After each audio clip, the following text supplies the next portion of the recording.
PUBG Mobile'ga tez kunda qo'shiladigan Premium Case, Royal Pass, Bonus Pass va Ultimate Ruletka ma'lumotlarini ko'rib chiqamiz. 20-iyul kuni o'yinga yangi Premium Case qo'shiladi.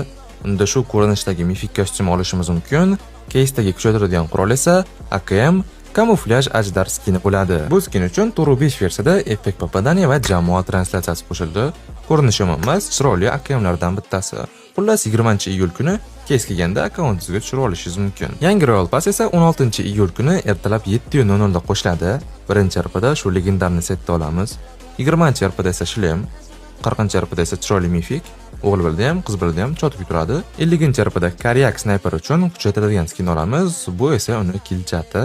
60-RPda ryukzak, 70-RPda esa Mirado uchun chiroyli skin olishimiz mumkin. 90-RPda Skarel, 100-RPda esa shu qizlarda mifik kostyumi bo'ladi. Ko'rinishi emas, yoz mavzusiga mos qilib ishlangan. Bonus pass esa